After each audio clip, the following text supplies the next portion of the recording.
if it's like, yeah, and it's what the collaboration is all about. it's like we need to get.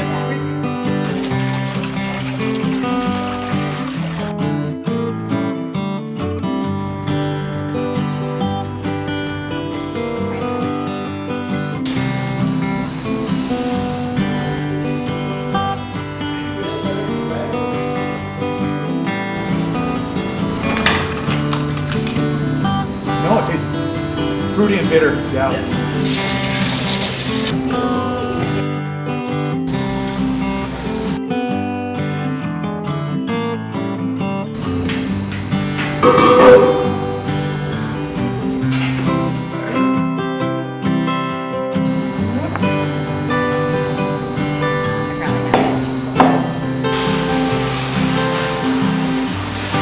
Where you get that from?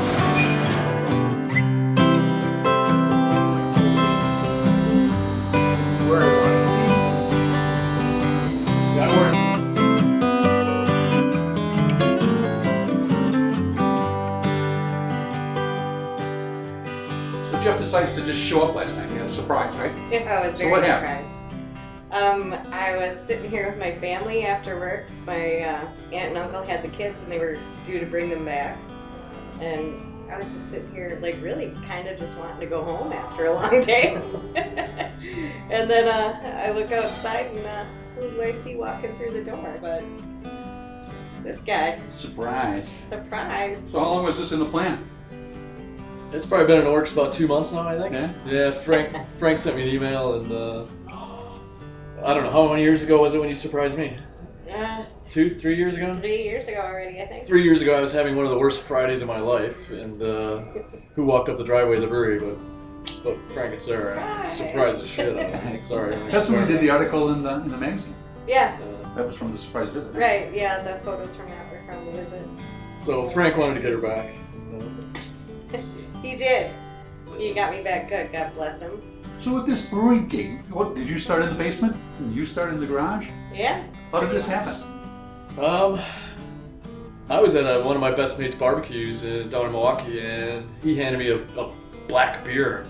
And I'd never had a black beer before, and I tasted it, and I was like, wow, where do I buy some of that? He said, oh, dude, my brother brews it upstairs. And I was like, what? I didn't know it was possible. So he showed me his wife had given him a complete bedroom he turned into a home brewery. And he's like, oh man, the shop is just right around the corner. For $100, you can get a book and the buckets and you're good to go. Yeah. And yeah, it's a bit of a slippery slope from there, really. Yeah, it really is, isn't it? I think my first batch was helping you out on your stove and walking yeah.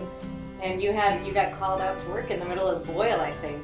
And that's actually right, I forgot about that. You weren't convinced that your friend and I could handle finishing it without you. And I'm like, it's just a recipe. We can do this. Completely forgot about that.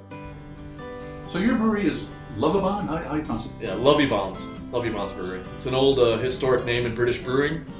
Every brewer on the planet uses a measurement of color called degrees Lovibond. So in the early 1800s, there was a couple brothers that started John Lovibond and Sons, and one of them was fanatical about color and methods of measuring color in a liquid. And he patented a couple devices that are still used today in the industry. Yeah. So when we buy our malt in, we buy it to a degrees Lovibond color. When we design a beer, it's to a degrees Lovibond color rating. And it kind of started as I found a building where I live in England, in Henley-on-Thames, and we found a bunch of Lovibond memorabilia, and I didn't realize that they were much bigger than just the color thing. They actually had a couple breweries, and the building I took on was one of their, they had taken on a brewery and turned it into what they call an off license, or a liquor store / bottle shop sort of thing. And that business, they got bought out in 1968, and it's been dormant since then. And I thought it was a cool name, cool story. Got to meet a lot of the family members, believe it or not. One of the nephews of the managing director teaches my kid chemistry this year, believe it or not. Nice. So that's pretty cool. Did you start up the brewery? Was it already established? And no, so the incarnation now I formed myself, really with a kind of overblown homebrew set up at my house. So I was brewing 100 liters or 20 gallons at a go, and I got to the point where I was doing that 3 times a day and shifting that just locally at a couple local bars. And, yeah, that soon got pretty old, and then moved on, and I went to one of the local breweries on a tour, and all the tanks were empty, and I said, you know, why are they all empty? And they had pulled out of the bar business and were only selling bottles in their shop, and I said, can I brew my beer here? Because I'm killing myself 100 liters at a time. And yeah, sure, and we worked out a deal, and the head brewer showed me the ropes on the gear, and about a year after that, he retired, and the owner wasn't going to hire anyone else, so he said, if you want your beer, you're going to have to brew it yourself. Downtown. I am. I'm the assistant brewer here. Jeff Scanlon is the genius behind the beer, really. I just help him out, wrangling hoses and whatnot, do what I can. It was nice to get that call from Ruth and Jim. Apparently they had heard through a friend of mine that I was a home brewer, and they were looking for somebody local, and I was just about to take a job as the school lunch lady, and I think this upped my cool factor just a little bit. So It's a better fit than a lunch lady, I think. Yeah, a good way to get back to work after being a stay-at-home mom for 9 or 10 years. So it's get thrown right in. The hours are long, but family's adjusting. Cool. So what's the vision for OOGA? Brew a number of regular things, or are you gonna be experimenting some? Once we're settled in for a little while longer, we've only been open just over a month, and we'll kind of get the lay of the land, see what sells, what we're going to keep on as our regular taps, and then we'll just continue to try to innovate, maybe bring back some classic styles that aren't usually made anymore. So I don't know that we'll get too crazy yet. Give me a for instance, classic style, like what do you mean? Well, like we're brewing the Marzen today, which is an Oktoberfest beer, but it's not quite like the Oktoberfest that maybe Americans are used to. Is that how you say it? I think even in Germany, the Oktoberfest has been dumbed down a bit. And, yeah. What we're brewing pretty much the classic style today of old. So this would be the beer that you would be drinking at Oktoberfest at the end of September. And yeah, it's kind of a big malty lager. So I was going to say, can you describe that in 20 words or less? You know, what makes it that classic Marzen? Yeah, it's a full-bodied. It's gonna be quite a bit darker than that. It should still be quite crisp, but it's not a big hop bomb. So it's really about the malt, the real good. Like we used 100% German malt, all the way from Germany, and it's gonna show in a nice long slow lager fermentation. Yeah, I'm a big Marzen fan, so I'm anxious to try this. Do you have a name for it, or do you just call it Oktoberfest? I don't know if we have a name for it yet. Get the thinking We'll cap have on. we'll have to put our hat on and see what comes up. I find naming beers one of the hardest things to do. I don't know. Like, they just kind of pop into my head every once in a while, like with the Weirdo in the Window wheat.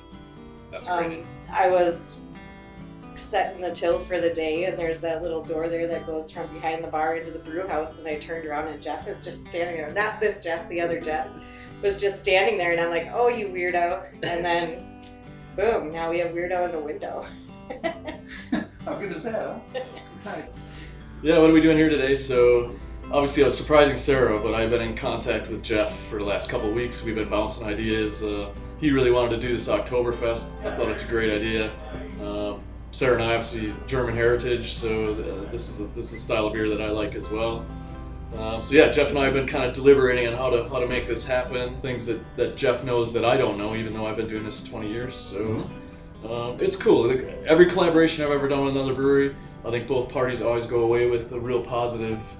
Yeah. It's a positive vibe, but you're always learning something because everyone does something, does things a little bit differently, and it always helps it ups your game, it ups the craft beer's game, I think, and that's part of the Part of industry as a whole. Everybody is so kind and helpful. Even when we were trying to get this thing up and running, Jeff and I would go visit other breweries in the area, and they're like, yeah, come on in, pick our brain, see what you're doing, come in for a brew day, see how we do it. And everybody's been super helpful that way. So like he said, it just kind of steps our game up a little bit. This is all new. I mean, we went from brewing in our garages to doing this, and it's big tanks now, stainless steel. Yeah, I know, it's like all shiny.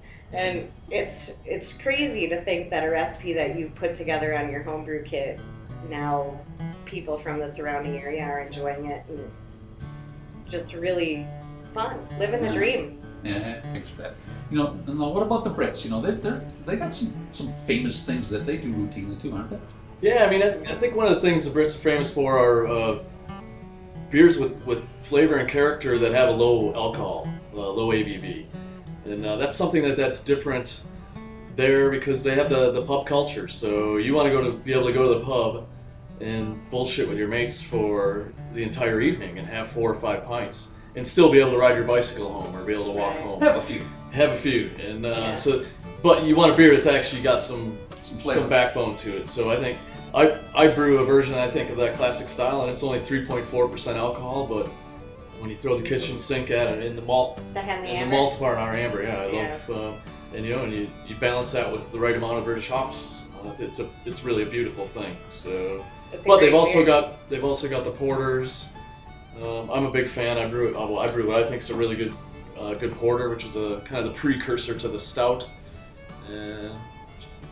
But today, it's funny, you know what probably the most popular style of beer in Britain is today? It would be IPA. American Pale Ale and American IPA, believe it or not. Right. Yeah, which is really, it's gone full circle. So the American IPA started in California with people brewing British IPA, but using the hops from the northwest of the states. Right. So what makes an American IPA versus, The American IPA is going to be, you're using those big C, what we call the C hops from Washington, Idaho, the Cascade, Chinook, Centennial, Columbus. These are all hops. It's actually funny. These hops were bred by the big brewers because the big brewers are run by accountants, and they wanted the most bitterness per acre.